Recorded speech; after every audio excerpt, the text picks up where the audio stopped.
Jamie Dougherty is out of Michigan, has communities here in Texas, and is going to talk to you about just as important step as the previous one, the steps you should be going through when you're going to buy homes. In other words, how to set the price point that your people can afford, and what features to include, and questions they ask manufacturers. So, Jamie, go ahead and have us start.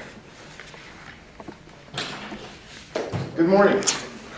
Morning. And welcome. So, I need you all to make sure if I say anything even remotely funny that you laugh. Okay? So, otherwise Spencer's going to have to put the canned laughter in later. And, well, I always wanted to be on the Lucille Ball show, and I guess that was as much canned laughter as you could possibly get, right? So, anyway, I'll write this up so you have it. I was in Vegas for the MHI show, and I reloaded my, because my wife told me, my business cards, and then I forgot to reload them when I came down here. So, if you want to get in contact with me, or I am going to have some things that I can email to you afterwards. So, if you want to get in contact with me, my email, which is the best way to get a hold of me, is my initials, JRD, and then my company is Community Management Group, JRDCMG at gmail.com.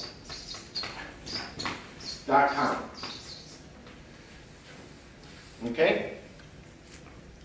So that's how you get a hold of me. I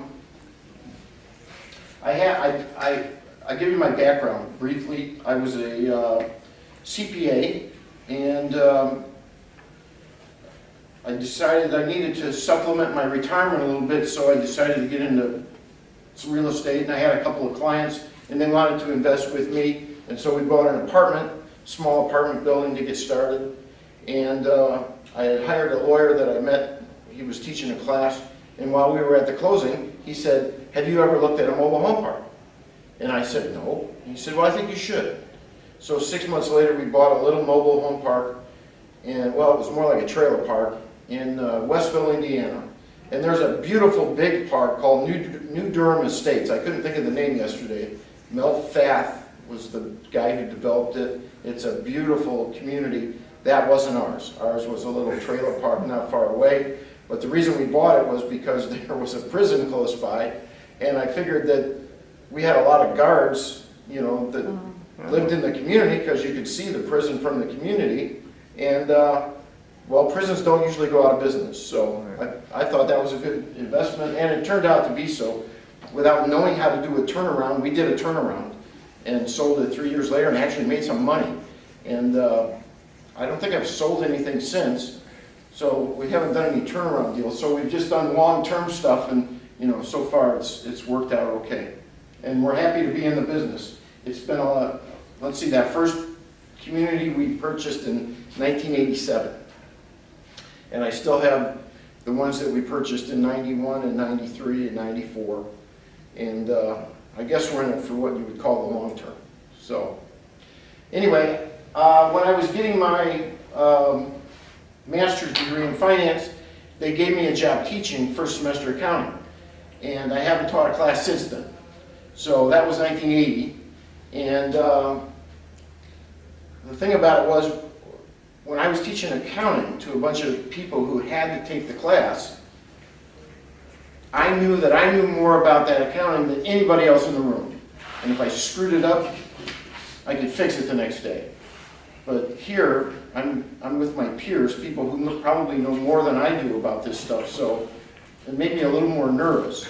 And so since I hadn't taught so long, I have a brother who's very well educated, he's a doctorate of history, and he married a gal from Japan. They live in Japan, and he's a professor at a Japanese college. And so I called him and I asked him, you know, for some tips on teaching. And he said, number one, grow some facial hair, and you'll look more professorial. And so I did that for you guys, just for you guys. And number two, he said, smoke a pipe. You should smoke a pipe, you'll even look more professorial. And, well, I didn't have a pipe, but I do have a cigar. And I do plan on smoking it later. But then I thought, well, he really did say that I should have a pipe. So I went to try to find a pipe, and all I could find was a hatch pipe. And, well, I'm completely stoned right now. But we're gonna get through this, okay? Applause, put the applause sign there, the laughter sign, okay? So, what are we gonna cover today? I'll go through the outline briefly. We're gonna talk about deciding what your plan is. Basically, are you going to lease homes, are you going to sell homes, or are you going to do both? And the meat of what we're going to talk about is what you should buy. And by that I'm talking mostly price point, because I'm a numbers guy. So we're going to talk about numbers. And then after that we'll talk about manufacturers' thoughts you should put into when you decide what manufacturers you want to work with. And just some other considerations, and I hope that'll be where we can bounce things off each other as well, because I certainly don't proclaim to know it all, and we're all in the business, so hopefully we can learn from each other. So, in order to get started, I have to take us all back to algebra class. Okay? Who's a good numbers person? Anybody? Okay, algebra. So, we want to know the difference between the mode, the range, the mean, and the median. Can anybody do that? Anybody? First, the mode. How about the mode? Anybody want to take a stab at the mode? Because that's the hardest one. So, we got somebody thinking. Okay, the mode, when you have a range of numbers, the mode is that number that's repeated the most often in that range. Okay? We're not going to use that, forget about it. The range is actually from the low to the high, and everything that's in there is part of your range. And the mean is a fancy word for what? Average. The average. So you take all those numbers, and if you have 25 of them, you add them all up and you divide by 25, and that's your average. And we're not going to use that either. But you can use that. And everything that I do is just, you know, you got to start somewhere, right? You got to have some number that you can use. And this is what I use. You may say, I'd rather use average than what I'm going to use, which is the median. And what's the median? Center point. It's the center point, right? There's just as many numbers above it as there is below it. It's not the average. Usually there's somewhere in the ballpark, but it's right in the middle of high and low in regards to how many are above and how many are below, which is the same. So, in that range of numbers, this one's going to be in the middle, and that's what we're going to use. But you can develop your own strategy as far as using averages or median. But we're going to use the median. So, and then as far as getting the numbers, we talked about this yesterday. George started off using Zip Skinny in his information, which was a great reliable source that appears to have gone bye-bye. And really don't even go to their site, because it's going to take you somewhere you don't want to go, because I tried twice. And it took me to some website that, you know, I could probably get in trouble for. And it took me an hour to get off of it, because I found it interesting. And, all right, I'm done talking about that. So anyway, I used ZipWho, which I just, in stumbling around, I found. It doesn't have an incredible amount of information, but it has what we need. So you can go to ZipWho, ZipWho.com. And for your zip code, now you can get the median income for the U.S., for state, you can get it for county, but why not get it by zip code? Because it's probably going to be the narrowest focus you can get for your community. And there may be a reason that you want to use a county, and you can get that. But ZipWho will give it to you by zip code. And there's some other information in there that you may find useful. So check out Zipcode, and I'm going to peel this off.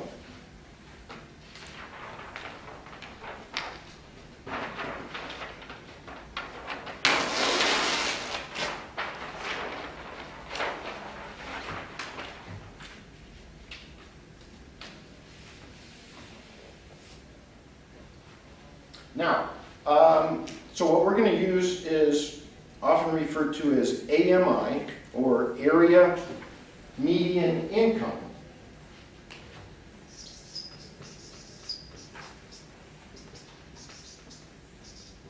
Area Median Income. And this is going to be our starting point. This is how we're going to kind of figure out what our target market is. And what I did, I used a zip code in Indiana that I do business in, and oh, you know what? I forgot something. I've got one other thing I need to cover first.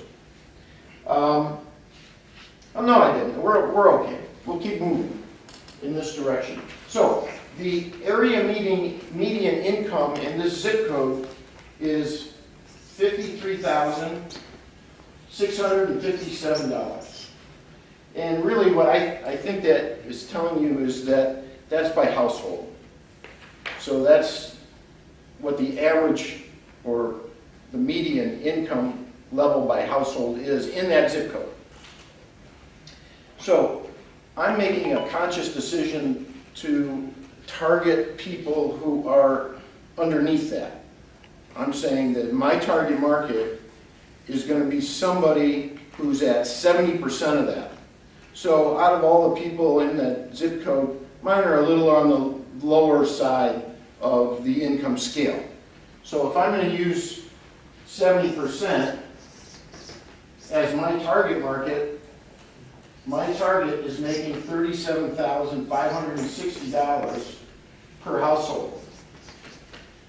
And that really relates, if you divide that by 2,080, which is a normal work year, 8 hours a day plus holiday pay, that's $18 an hour, almost right on the money. It's just a little over $18 an hour. So that's your person, you know. Now, that's by household though. So if you had a husband and wife, no children, and they're both working full time and you don't have to worry about one of them quitting work, they could each make $9 an hour. And you know what? That's a significant market for us, I think. I remember listening when General Motors actually started hiring some people 5 or 6 years ago up in Saginaw, Michigan. And they had a line of 2,000 people waiting to fill out an application. And they had a starting wage of $9, because that's when the union allowed a 2-tiered system to try to get people back in, and then you know, after they were there so long, they could move up to the next tier. And I remember them interviewing a lady, and it doesn't matter, but I could tell that by her accent that she was Hispanic.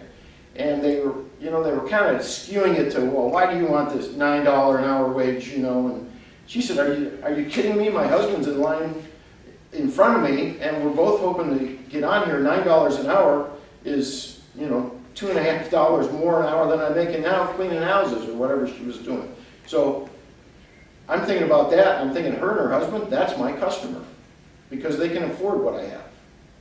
So anyway, you may decide that your market is more than the average median income. I mean, I'm finding in my community in Indiana that more than 50% of the people that are coming in the door now are retired folks. They're empty nesters, they're looking to downsize, they have the money. So while I've used 70% here, your target market very well could be, if you're in the 55 and over market, or if you're going for that market, that you would do 110% of the area median income. So all this is flexible. It's based on your parameters. Just because I'm saying this is mine doesn't mean it should be yours. But you change it just by plugging in your own variables. And if you just drop me an email, I'll be happy to send you my spreadsheets that I use on Excel to come in with these numbers. And you can plug in your own numbers, and the formulas will still work to come up with the answer. So now we have our target market, and like we said, that this person is about $18, or this household, we should say, is about $18 an hour for a full-time worker. Now, where do we go next? The next number we need to know is what we're going to use for HEF. And I know this is lame, but if you're my age and somebody says HEF, what do you think of? Yeah. Say, come on. Huey. Hugh Hefner, you're thinking Playboy Mansion because men are pigs, and this is how we think. But this has nothing to do with Hugh Hefner, absolutely nothing. So HEF is our housing expense factor.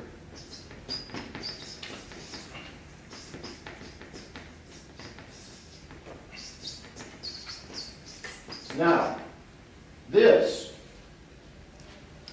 is through, I think, general knowledge. People use 30%, and lenders like it if people have 30% available to put towards their housing costs, okay? So if this person is making $37,560 and we take that and multiply it by 30% HEF,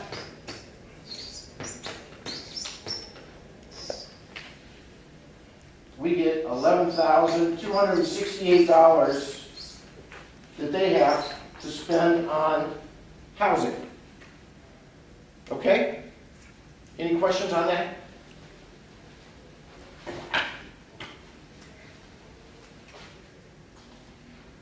This thing was made for a much shorter person. I don't, you know, and I'm not very tall, so I don't know who they made it for.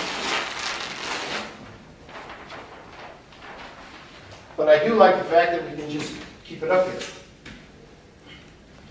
Move that over just a little.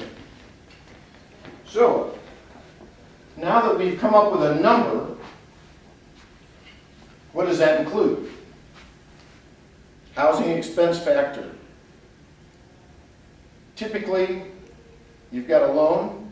If you're in a community, you've got site rent, and you have taxes and insurance, and you may have utilities. Now, if you include utilities, then you're using what they would call a loaded HEF, housing expense factor. And if you're not using the utilities, it's just an unloaded number. And in that unloaded number, which we're going to use, I'm going to use this. You don't have to. You can add utilities if you want. But I think one thing to remember too, since I'm going for a little under the median, that my people are probably going to spend overall, if you were to load things up, they're going to spend more than 30%. Okay? It's a target though. It kind of, we're trying to figure out what our market is and what we're going to sell to them. So that's why I'm not using it. But you could. Okay? But you could also change your housing expense factor and make it a little higher. Same thing. Okay? So we're trying to work towards understanding what we can sell to what we think our target is, and you can always be flexible as you learn more. You can change your target. So we are going to use an unloaded housing expense factor, and in that we are going to pay for PITI. And what does PITI stand for? Principal P, principal. Thank you. I, interest. So those two things are making up our loan or mortgage. T, Tax. property taxes, and I, Insurance. insurance. Everybody has it. Now, taxes vary greatly if you're talking about the land lease community model. Now, we're figuring out what the payment's gonna be, but they still need what to get a house? Credit. They need a down payment, Oh, it happened. right? They need a down payment. And if they don't have a down payment, what are we gonna do for them? We're gonna throw them a pity party. That's my best joke. That's it, I wrote it myself. It's good. Come on, there you go. I need that canned laughter on that, please, I'm begging you, all right? So, anyway, pity. So, if we take, excuse me, I need a drink to offset that hash pipe.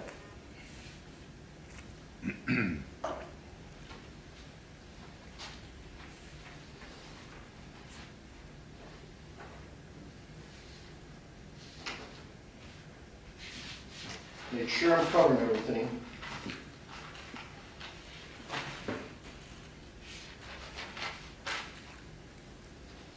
So what we're trying to do is get to the point of understanding what our target market, which we defined as this household making $18 an hour for full-time work, or $9 an hour with two people working full-time, what they can afford. And what we know is that they have,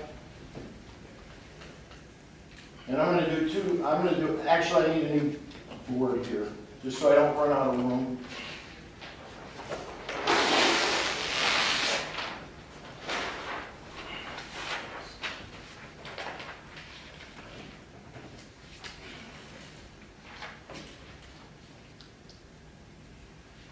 This is available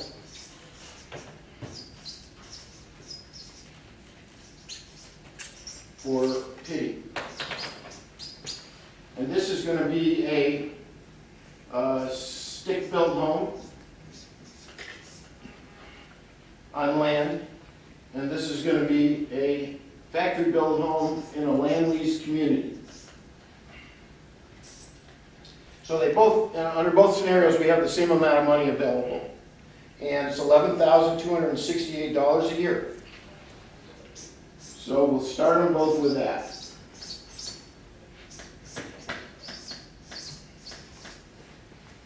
Now, for the stick-built house, we're going to say that out of pity, the T is for taxes. And I'm just going to throw a number in there to cover that, and I'm going to call it $3,600 for a year. And the taxes, even though in Michigan, 0, Indiana on a brand new house, you know, I'm going to throw in $500. That's probably, Indiana's close, right? If a sectional, it's on the high side maybe, depends on where you are. But let's say it's $500. And then you're going to have your insurance. And for a stick-built home, I'm going to say it's $900. And this is your liability insurance plus your casualty. And for that home in the land lease community, I'm going to say it's $750. A little less, but still a lot of it's liability. So regardless of the cost of your home, you're going to have that kind of an insurance. Now, one other thing that we have is site rent. 0 here, made that line too soon. And let's say $350 a month. Average fair, decent number.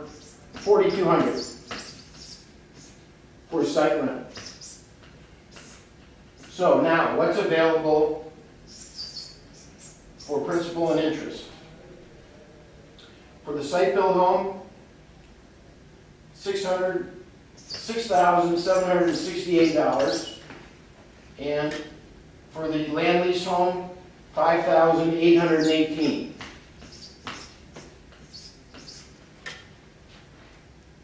Any questions? Your kids behave in that back row. Smarting off back there. Okay, now let's break it down by month. Okay, per month then, for P&I, we have $564 available for the conventional stick-built house, and we have $485 available for the land lease house.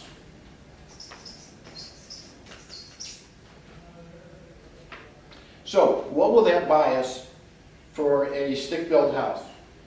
Well, if we use a 4.5% mortgage factor for 30 years, that's going to give us a loan of about $112,000. And if they require a 10% down payment, we'll say that it's requiring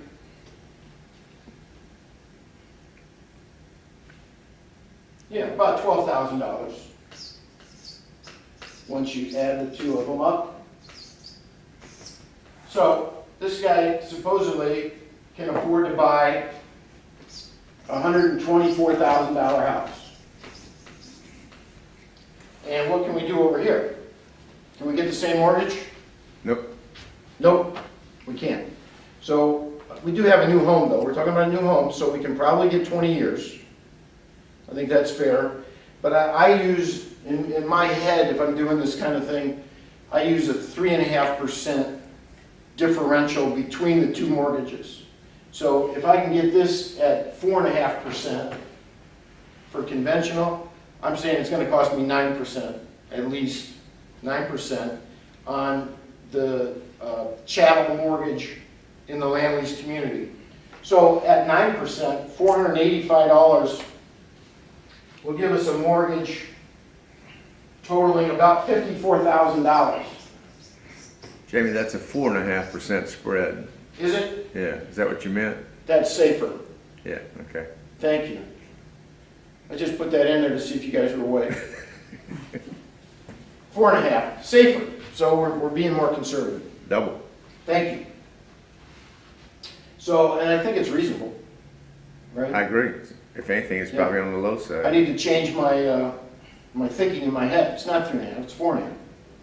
So, if we can get that kind of a mortgage, and let's say that we need a 10% down payment again, because they're decent credit, and we're going to buy, or we're going to have a house for them that we can sell at $60,000. Now, I don't know how it is in the areas where you are, but I know I can put somebody into a pretty nice new manufactured home for $60,000. And for $124,000 on a conventional, I don't know that that's going to be much of a home or a neighborhood. It depends on where you are. I know around where I live, and I don't live in a real expensive area. You can't even find a house for $124,000. So I think this bodes well for us, right? Would you agree? Everybody's nodding. Thank you. Put that on camera. Okay. So the other thing is, what do they need? They need twice as much in their pocket. And I don't know about you, but I find that one of the biggest problems I have is finding people with the money for the down payment. So we're half. They can get into our house for half of what they need for this house. And plus, there's other things that you're going to need over here when you buy a, you're just going to need more things, aren't you? I don't know. But I think that this bodes well for us, especially in the down payment area, that we can get this person into the house. Even with I'll even call it unfair advantage that the stick-built community has with financing. That 4.5%, if we could cut that in half, wow, we could compete all day long, right? It'd be an easy decision, much easier decision, I think. So, now that we've gone through and we've decided that this person is our target market, we now know what they can afford to look at, out in the stick-built world, and what we can sell them. Right? Any questions about that? Yeah, the 564 and the 485 represent the payment, monthly payment, correct? That's what's available for a monthly payment after we did all this math. What about the site rent? Yeah, we subtracted that out up here already. Okay, so their site rent, I mean, their mortgage is gonna be $485, and they're gonna pay $350 a month. So that's gonna make their payment. Yeah, Yeah, if you just wanna talk about payment, what do you got? $835. versus, 564. yeah. Well, over here, don't forget, I mean, you've got all these other payments to add in up here too, right? You got 564, you've got 300 a month in taxes, you know, you've got $75 a month insurance, same, you know, kind of what this guy has. But it's comparable. I mean, this is what this person can afford.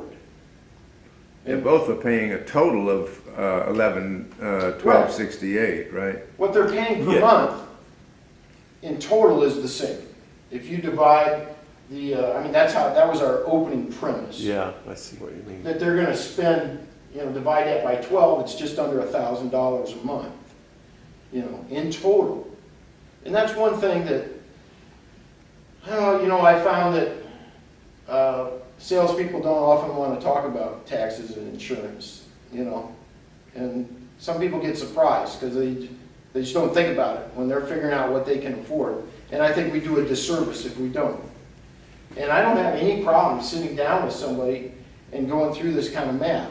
Now, somebody would have to tell me if I'm doing anything against the SAFE Act, or I'm going to have the CFPB knocking on my door for having this conversation. And if that's the case, I'll go get the license. But I'm not worrying about that right now. That's beyond the scope of this class, as we say. Okay? So yes, under both scenarios, they're paying out the same amount of money. But I think our selling point is the fact that this is a pretty nice house. Pretty nice manufactured home at $350 a month. I think it's a well-run community with professional management. And I'm thinking that this $124,000 is not putting you in a nice neighborhood. That's what I think. Yes? It depends where you are. I mean, Indiana, I think the median house price is still about $70,000. That's because there's too many cornfields available to be plowed under in Indiana. That's exactly Right? right. So, I mean, in Indiana, you could actually, depending where you are, that's not a bad house. Anywhere around here? That doesn't fit my scenario though, so be quiet about it. Okay. All right? I'm just telling you, that's your competition. Yeah. And maybe it leads you to a decision to do something different. And that's one of the reasons you go through the math, right? So, now, since we know that we can sell this person a $60,000 house,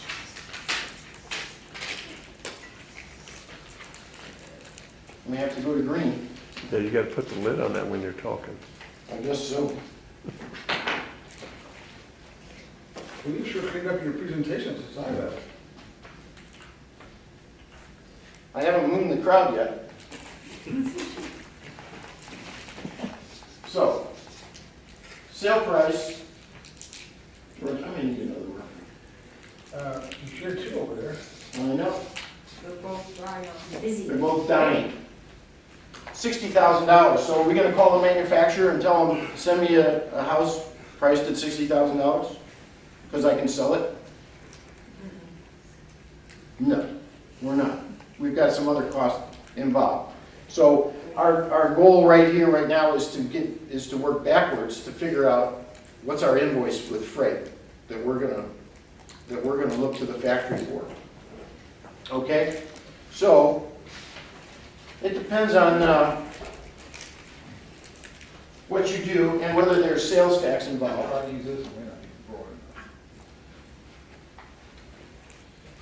I'm saying in Indiana, there's sales tax And I know they go through a screwy thing where 35% of it is exempt, and then they charge 7% on the balance of 65%, and that works out to 4.45%. So we're gonna use 5%. So, do we use 5% of $60,000? No, because math, are you a math major? No? Will you laugh at my jokes, please? You can go through the math, and you do it by looking at it, and this will be in my spreadsheet. But if you had a $100,000 house and 5% taxes, you'd have to pay $105,000, right? And if you divide $105,000, if you divide 5,000 by $105,000, you don't get 5%, you get 4.76%. So anyway, I'm gonna say that this number is $2,800. So in that $60,000 is $2,800 worth of tax. Now, let's say setup and the hookups and skirting and all that kind of thing. What's a good number? Let's talk about a sectional house to start with. $5,000. $5,000? You must work at a big, powerful company that can get things done cheaply. I wish I could get it Well, done we for do it $5,000. ourselves. No, you do it yourself. They have their own people. Yeah. So $5,000, I've got to vote for $5,000. Well, that's just setup. Right. I'm not going to go, I'm going to go with $7,000 because that's what I have on my paper. Okay, But that's really, I'm trying to have a discussion about it. Spencer, what do you I think? figured 10 for all on-site costs, but All that's in? setup and That's all skirting in, and yeah. decks and air conditioning and landscaping or whatever. Because this is where we can learn from each other. I mean, I- ELS does 7,500. Total? So, you know, Yeah. Yeah. Oh, okay. So let's say $7,000, and then we're going to talk about steps and decking at $2,500, and then we're almost to the $10,000 number you talked about. We always, because we want the place to look good, I found somebody to supply brand new sheds for $1,000. I think that's a pretty good deal, and they're decent sized sheds. Everybody seems to be happy with them. Central air. I unfortunately am paying $2,200. And if you do a lot of it, you can get it for less. Spencer, what are you finding? About that, 2,200? yeah, I know some guys, really big companies, they can get it down to about $1,800. right. But they're- We're I- 1,750. $1,750? Do you buy them in advance or just as you need them? You do, okay. So you put in an order for, 15, 20. yeah, Does that's that a great way to include do it. install, or is that just, Just the unit. that's the price of the unit, not the install? Oh, no, That's this is installed. this is That's installed for That's me. installed, Yeah, Yeah. Yeah, you can, I looked them up, you can buy them for $1,700, $1,800, as a normal. Now, we also, if it's a new home, we put in some landscaping. I try to recover it, $1,800. And because my managers or salesperson, people don't like to work for free, or spend their Saturdays or Sundays out showing homes or their evenings, I factor in $1,500 for commissions. Anything else? Anybody want to subtract from this? I do carrying costs, because I figure it's gonna take me anywhere from 4 to 6 months to get it set up and sold. And then I've got it, So, I'm sorry, what you may be talking about is overhead and profit. yes, sir. God forbid we should make a profit doing this. Right? So this is our, if we're doing this as a nonprofit, this might be our target right here, $41,000 for invoice including freight. Do you guys do permits? We have townships that we have to pay permits. That's something you may have to add if you have any permitting issues. How much is Some of the things we absorb on the, It's $5,000 for permits. really? Where? Where is this? Where at? Kenosha, Wisconsin. Yeah. Wow. $5,000. What is it? in- So, see, there's something you've got to figure into all this. Yes. I was just 500. Now, in our, It's called um, Pleasant Prairie, we kind of laugh about it, it's not very pleasant. yeah, Yeah, they charge you 5,000. was it like an impact fee? Yeah, So water, sewer, hookup, all that kind of although stuff. we, You already, it's ours, Yeah. our water sewer. Oh, jeez. It's like school fee, development fees. A lot of the townships cut budgets from the state, got cut from their state budget, so they don't have any other place to do it but permit. But maybe you don't pay, property tax. Oh, yeah, Oh, you do that too? personal property tax on a monthly basis, based on the Wow. value of the home. so in After it's set. Wisconsin, let's say somebody buys a home for $60,000 with a $40,000 invoice to start, what's their annual tax, do you think? They're getting taxed on the $60,000 purchase price. And that, And that's 85% of that value, they're taxed on a mill rate of, I think it's, about $2 per thousand, it's 1.89 something. So, yeah, some of those houses get up to the $120 a month. right now. 120 a month? Mhm. Oh, wow. So in Indiana, I'm fine I live in with a $100,000 double wide and I pay $132 a month $132 a month. in personal property tax. So that's a tough business unless, that's Yeah. a tough business in Wisconsin unless, Southeast Wisconsin. It's They're tougher between Chicago on and Milwaukee, so it's, do they put comparable ownership costs on, stick built? they have the same impact fees. They don't look at the dirt being owned by one entity. They consider every unit going into our park a new development. So they charge all the construction impact fees, road, you name it, So what if you're replacing a home that left? doesn't matter. Doesn't matter, you gotta pay it again? Boy, We have to man. pay a county permit and a township permit, and the township's the ones that get us each time. I'm not doing business in Wisconsin. Yes. It's that's tough. right. Isn't it making it hard? Yeah. That's difficult. Well, what happens is you get the lot rent engaged in there, and you're having a hard time competing with single-family homes. Yeah, And our seniors are like, what, this doesn't make sense.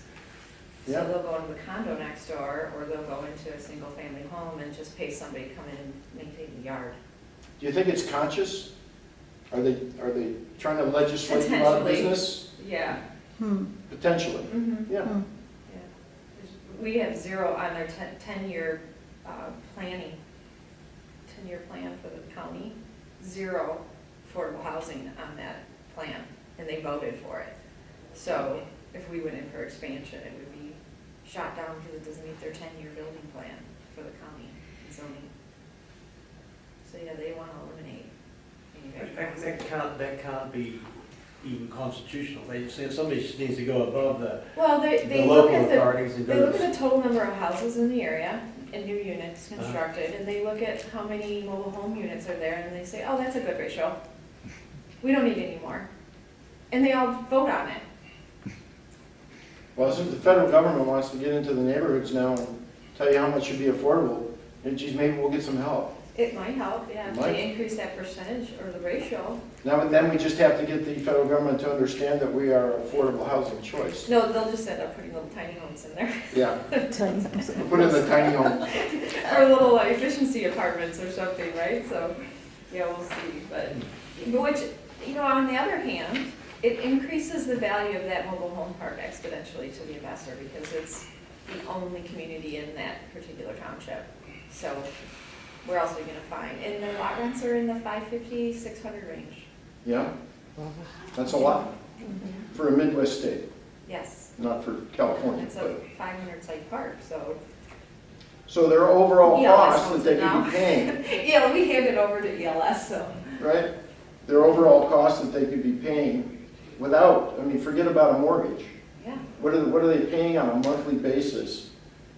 $500, let's say $500 site rent, they've got $100 a month in taxes they're close to 750, 800 before they even really get into the mortgage. before you even have a mortgage. Yeah, That's so tough what business. ends up happening is the seniors are coming in and paying cash for the homes so they can still afford to live there. Yeah. Your Well, that AR sounds like a government that's making it tough on its citizens to live affordably. I thought you had a nice Republican governor over there. What's going on? This was a development we did in 2005, 4. Yeah. Because all those rules were put into place before we got the development rolling. So, be careful doing business in Wisconsin.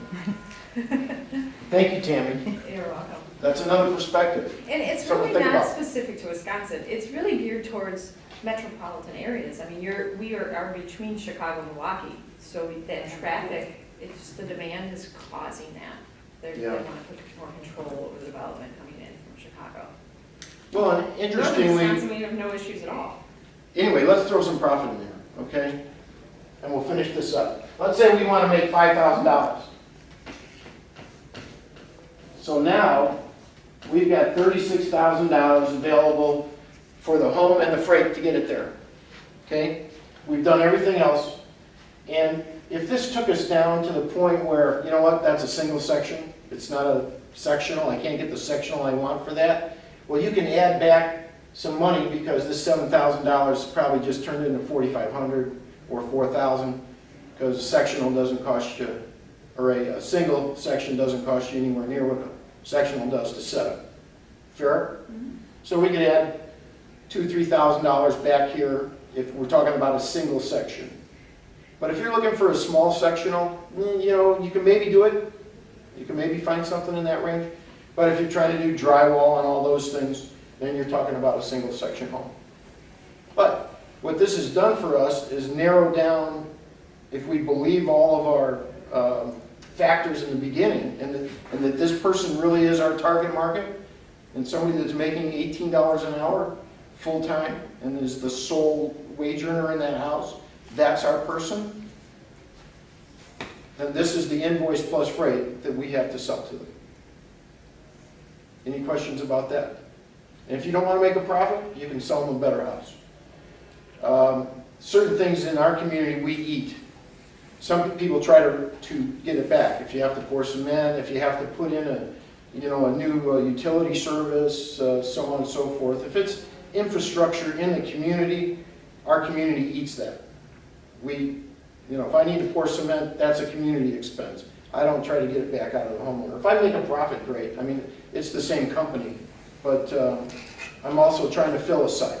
And I think that we all probably got into this business to collect rent on sites, not sell homes, not lease homes, and so on. So, I haven't talked about, Spencer will talk about leasing homes and lease to own later. That's a whole another ballgame, but maybe that's your market. But still, I think most of the people that are leasing homes are hoping that they can eventually turn them into a buyer. That's the goal. And so still, if that's your person, this is your home. Okay? But if that person changes, this number changes. But you've got a spreadsheet, which I'm going to send you, and it'll arrive at this number for you. Just a couple of things in your, I'm not going to talk about leasing homes, but that's, a decision you have to make if you're going to lease homes. I'll just say this about it, is are you buying that home for the long term or are you not? Are you buying that home to upgrade your community, or are you going to, who hasn't in their life had a jalopy that they just said, I'm going to drive this thing till it drops, and I'm done with it? Well, there are people that are in the leasing business for houses, and that's their business model.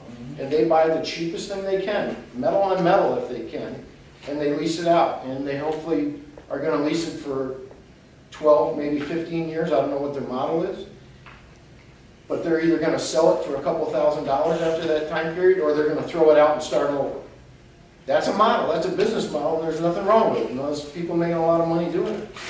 But if you're buying it to upgrade your community, you've got to make decisions like, okay, if I'm going to have a renter in there, or somebody that's leasing the home, and I want to either sell it to them or somebody else in the future, maybe I should put in drywall because it's easier to repair, and that home's going to look better in the future. So I know that some communities does an awful lot of it, leasing homes, and they hope to turn them all into buyers someday. They just knew they had to do something while we were going through that bad period, starting in, for us a long time ago, but, since the recession. And well, one of the Skyline factories told me 98% of the stuff that they do for Sun is drywall.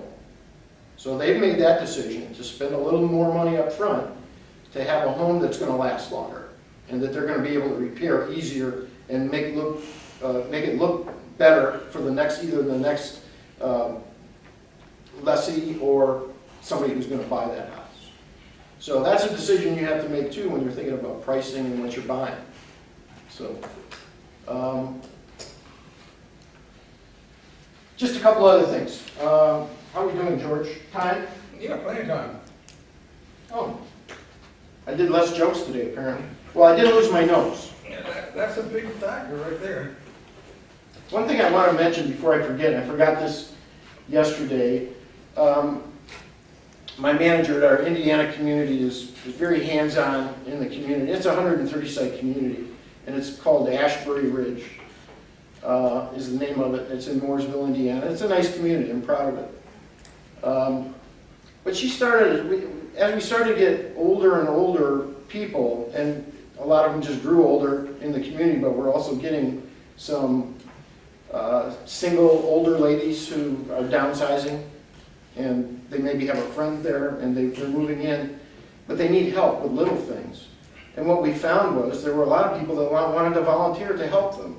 You know, if just shoveling they don't get that much snow down there, not like Wisconsin, but to, you know, shovel their driveway for them, or if they needed something repaired in the house, and they were happy to do it. And so she started a little group called Ashbury Angels.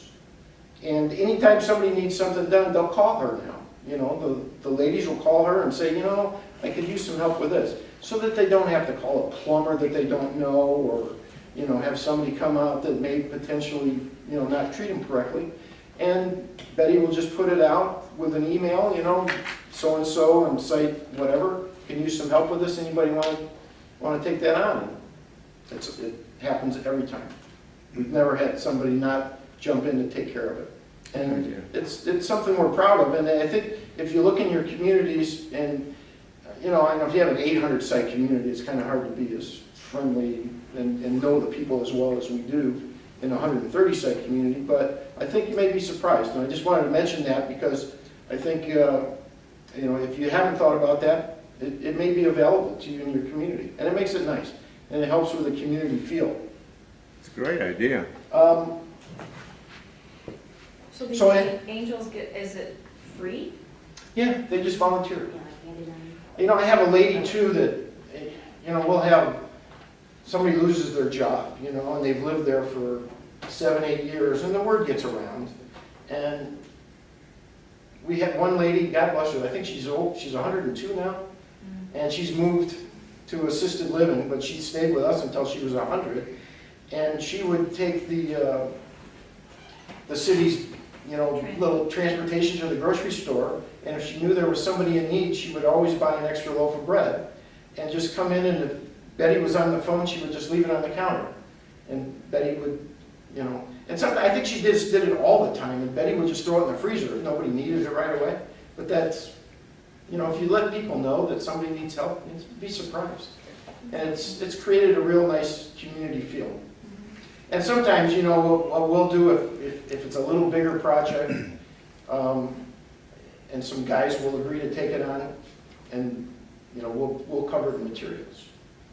And for some people that, you know, they've said to us, you know, I really would like to do this, and but they, you know, it would be a strain on them to come up with $400 or whatever it is, and but they can afford $15, $20 a month.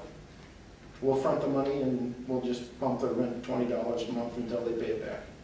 And they feel better about it that way, because they're not looking for a handout, but $400 at one time may be too much for them. So, did you have a question?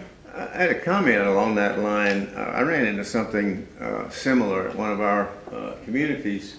A tree fell and completely demolished this family's house. And one of the ladies in the office had the idea of posting on this website called GoFundMe, I think is the name of it. Yeah. It's a charity kind of a thing. And these folks located another house in the community to buy, and needed some money for a down payment, $3,000, $4,000. And I didn't have anything to do with selling the house, but as I say, one of the ladies in the office posted this picture of the tree after it had fallen on the house and the fact that this family needed some help. And long story short, is about 3 or 4 weeks later, I'm still monitoring this website. She sends out updates from time to time, but as of last night, they had collected $4,900. And it was just $25 here and $100 there. A lot of this apparently came from people that, you know, didn't know the family. Yeah, I think there are people that, is troll the word? I mean, they troll that website and look for things that they Could like. contribute to, And yeah. they just send $10. Right, You know, and they might right. send $10 to 5 different things that day. And the website is very communication oriented. It allows her to send out an update to everyone who has contributed. So, you know, it starts off slow, but you get 15, 20, 30 people chipping in a few, you know, $50 or something like that. And then they get an update saying that we've collected $2,000 or $3,000. Then I guess they tell somebody else, and then Well, somebody else contributes. Well, You can it share it. captures your contact list, so, because we had a friend that got in a serious car accident, he was a blacksmith, so he had no insurance, whatnot, broken hips, broken femurs, you name it, no insurance. And they started a GoFundMe account, and he raised like $17,000 the first week. Just Well, from friends I'm- and family, but you have to submit your email address, and it's usually through Yeah, and that's the Facebook. way you get through But it. then they download your Facebook contacts, and so then it's distributed to all your friends too. Oh. So it's just social Oh. media using your I see. contact list. Like Oh, what LinkedIn, LinkedIn ties into your email list on your phone or your computer and starts soliciting them. But you're signing off to allow that. Well, what Can I'm you gonna prevent that? I do, think you can. Yeah, You can prevent them from doing that. yeah. But, Yeah, you have to check the box. Yeah. It's in the fine print, but if you're donating to a friend or whoever, you're gonna want to help them, so you want it to disperse to all your Yeah. friends.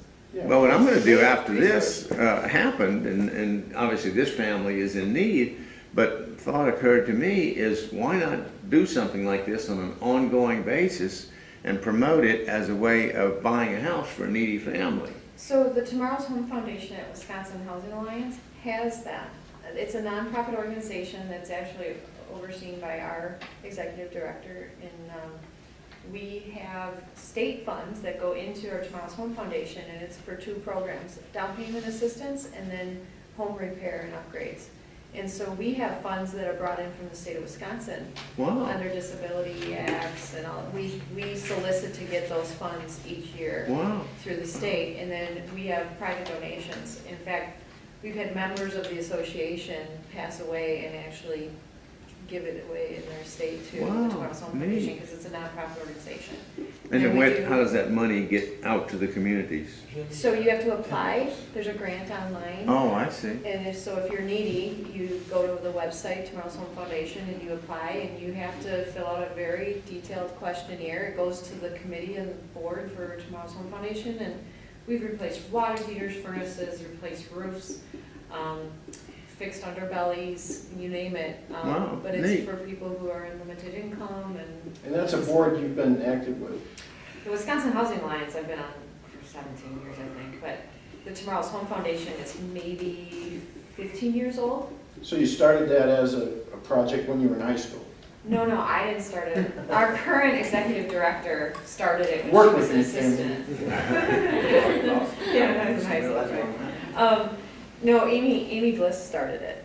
Okay. And I think the second year, we had over $55,000 in there from state grants. Wow. That's So it neat. pays to have somebody that, I mean, because that's like a, They're out there. The grants are out there. You just have to dig for them. yeah, you've got to dig, right? Yeah, and so one was to make handicap accessible homes.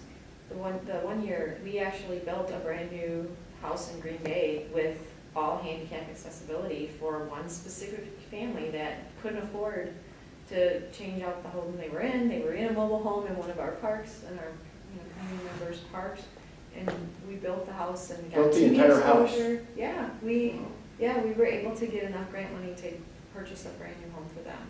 Amazing. Yeah, yeah. So each of our state associations put a nonprofit together to do just that, we would be the beneficiaries of that, because it improves the communities Sure, across the it's a state. great idea. And then members, like now the Tomorrow's Home Foundation sponsors our golf outing, and the money goes to the Tomorrow's Home Foundation. And then there's little to no overhead for running the nonprofit, because the state association is actually managing Yeah. it. Yeah, that's a great idea. Yeah, And I it can tell is. you from being a CPA and also working and running a charity as well, when I've talked to people about estate planning and gifts in their estates, I'm sitting down with people that are trying to decide what to do with several $1 million, and they go, well, I don't know, do you know of any good charities? Right? So they're actually looking for good ideas. Yeah. And you can take all the people in our business that have done quite well, and there's several of them, and if this gave them another avenue to give back, Yeah, we I think had that's a a third great generation idea. family. Mother passed away, and she gave, I think, $75,000 to the Tomorrow's Home Foundation. Well, everybody, I don't think I'd get in trouble, everybody remembers Bruce McDonald. George, us old timers remember Bruce from Michigan, and he unfortunately died at 72, and he and I belonged to the same golf club, and he actually gave this money before I started running the charity. And, but he called me aside one day at lunch and he said, I just want you to know that when I die, you've got $500,000 coming to, and our fund at the time that had taken us, like 17 years was $400,000. So that was a game changer. Wow. And we were having to we were raising money every year with speaker events and so on. So we were basically raising the money. We were giving out $70,000 a year in college scholarships. And as of now, Bruce died 3 years ago. And that kind of lit the fire, and that fund now has close to $2 million in it. Wow. So it can happen. That's a great idea. We should follow up on that. I think a key to what you're saying is forming the nonprofit. I've done a little looking into that, and it does take a few $1,000s, couple $1,000s to form it. But the other thing that you said that's interesting is this grant money that's available. I don't think any of us realize how many billions of dollars there are out there for these grants if somebody will simply apply for it. Yeah, well, the nice thing about Amy in the Wisconsin Housing Alliance is they're in Madison, so they're at the Capitol every day, and so they talk with these lobbyists, and they know what's out there for grants, because they're listening to them. They're in there, they really can maneuver through the Capitol. So Amy was thinking, well, geez, they just eliminated that from their budget because no one used the grant money. Wow. Right. Yes. And so she started writing letters, to get these grants, and they gave them to her. Wow. It's a mining That's job. neat. Yeah, you just have to know how to manipulate Get out your way there through the Capitol. and go for it. All right, I'm gonna just finish up with some things that you can think about. One of the things when we talked about our target market, are you looking at for the empty nester or the newlywed? The first time home buyer, you might buy different things depending on that. You may be in the market for both, but you think about what they want in a house. You think about your manufacturers. Once you decide what kind of a house you're going to put in your community, do they make what you want? And are they, I'll call them a production builder? Are they set up for the Sun communities to walk in and say, I need 100 of these, and I need them in 2 different colors, and they pump them out? Or to get specifically what you want, can you move a wall? Will they allow that? Or move a window? That's something you want to know. And so you just ask them, and they'll let you know right up front. Yeah, we can do that, or, that'll be tough. If they say, it'll be tough, that's not your person for that home, okay? Proximity, of course, the closer you are to that factory, the less the freight's going to be. And freight adds no value to that house, so the less the better. Sales support, if you're small, you don't have a staff of people to produce advertising, to produce those little table cards that you put in the models and so on. So you want to ask your manufacturer, can you support me with advertising materials? Or can I link to your website, can I link so my customers can see your floor plans off of my website? Maybe that's, some people don't want to do that kind of thing, but it's something to think about. Service support, to me this is the most important thing. If you're not big enough to have people on staff to fix the homes, and every one of these homes, no matter how well it's made, there's always a punch list. You're always going to find some things wrong. And they expect that, the manufacturer expects that. And either they're going to send out a service crew to take care of it, or they're going to want you to fix it and bill them. Well, if you don't have a reliable person to do that and do it timely, then you're going to want to skew your business towards the factory that can send out its own crew. So you're going to want to know how far out that crew is. You know, if that home arrives, am I going to wait 2 months for them? Because time is money, right? You want to turn that home over as quickly as possible. So you want them there in a couple of weeks at the most to fix that. Or if you have your own people, that's great. You know, that works out great, and you just send them a bill and they'll pay it. You may have to call them a few times, but they'll pay it. Finance assistance. We've got manufacturers that have programs. If you want to put inventory on in your communities, you can do it for almost no money. But you're a little locked in with them too. But to put in 3 new homes with almost 0 of your own dollars, you're going to pay a little more for the houses, and you may or may not be locked in on the financing. But it's a great way to go if you have limited funds to work with. Okay. If you can work with a local bank to finance your inventory, your costs are going to be less if you have good credit. And so a local bank is always going to cost you less money than the finance that's provided by the manufacturers.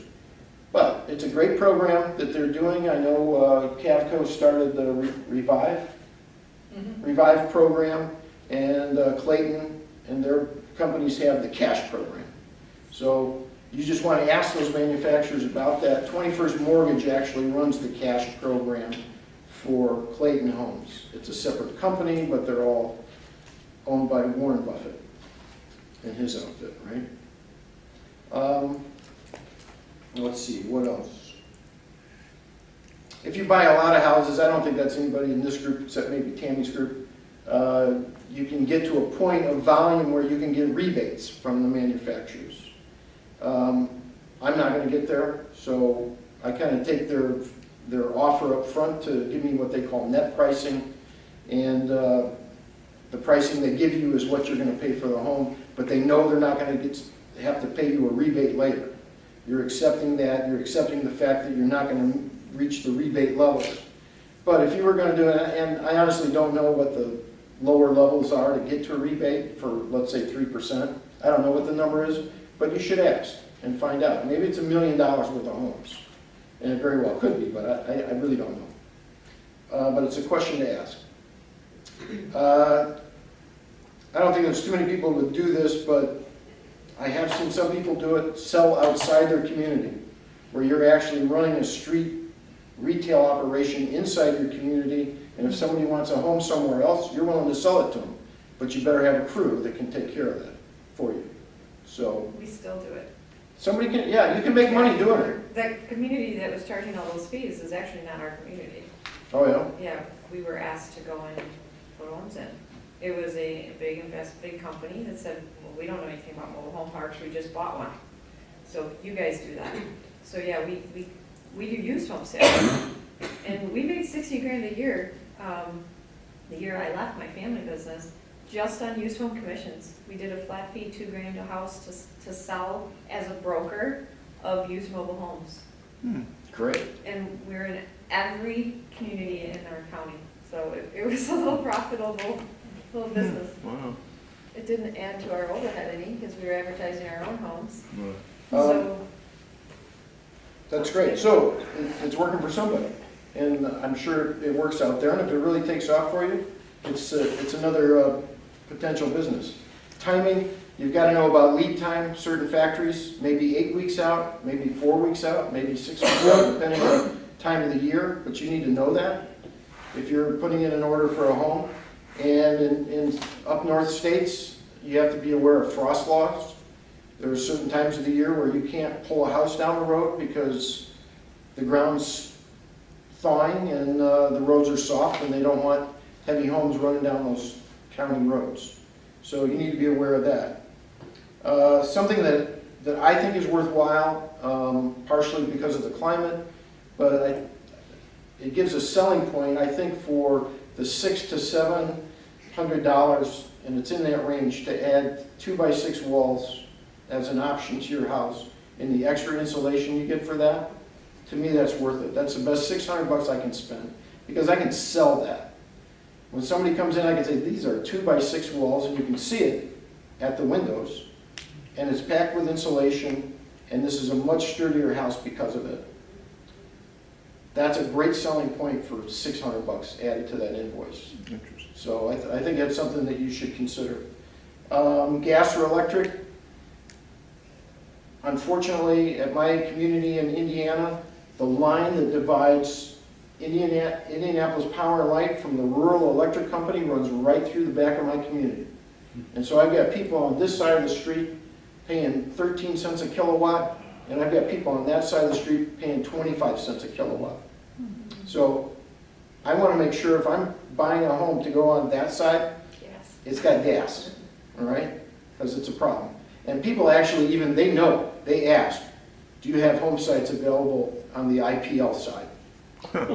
So the one thing I found is that the water heater, that's an expensive upgrade.